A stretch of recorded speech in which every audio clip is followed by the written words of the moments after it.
So I've been living out of my car on and off for 8 years now. The weather is very nice, and I actually don't mind it. I actually have a few things I want to see in the coming weeks, and being mobile in my car is definitely helpful. But over the last 2 years, I quit two very nasty habits that make living out of the car very inhospitable. I recently got into an accident. I had a Mitsubishi Lancer, and I traded up for this Kia Forte that I'm now driving. And it made me realize how disgusting some of those habits are. I had already gotten rid of one habit when I got the Kia Forte, and recently I got rid of the second habit. And things just don't become a sticky mess or smell or anything like that, right? What are the habits? Well, some people smoke in their car, and fortunately I never got involved with that. I do smoke an occasional cigar. I don't have a problem with it, but I wouldn't do it in the car. But I used to eat in the car a lot, and it was a big source of distracted driving, not to mention that, but also things would spill in the car. My big weakness in the past especially was baking chocolate. And oftentimes I would accidentally leave a bar of chocolate in the car and it would melt. I'm so glad I got rid of that habit before last year, because I spent 4 months living in Arizona. I cannot imagine what it's like to leave chocolate in the car in Arizona. By the time you come back, it will probably... you won't be able to remove it. It will seep into the lowest recesses in the car, right? Fortunately, I didn't have that habit there. I did have another nasty habit last year, though, masturbating.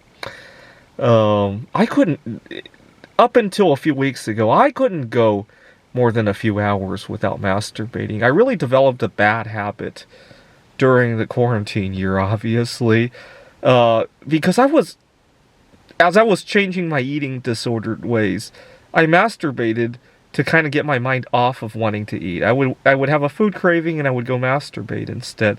And I got away with it for over a year.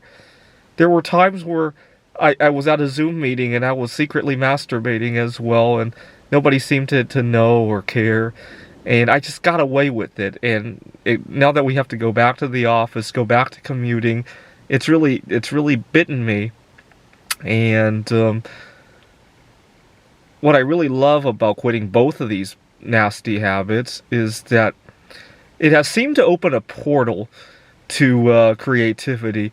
So I'm bored out of my mind from not doing these things. It forces me to open up and try new things. Every Wednesday night I go to a board game meetup. And I've been wanting to talk to this Ukrainian refugee there.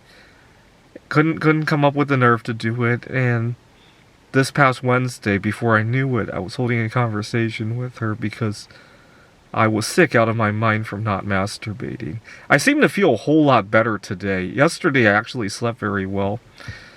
And although tonight I'm probably going to have trouble sleeping again because of how well I slept today, I have a tendency to seesaw sometimes. I sleep very well one night, and then the next night I'm too well rested to go to sleep. And then I miss sleep, and then the third night, I'm sleeping really well. I've been having that kind of seesaw problem recently. But we'll have to see. At least I'm not missing out on masturbating. I'm so glad the weather has turned very well. I'll probably go out for a walk if that happens tonight.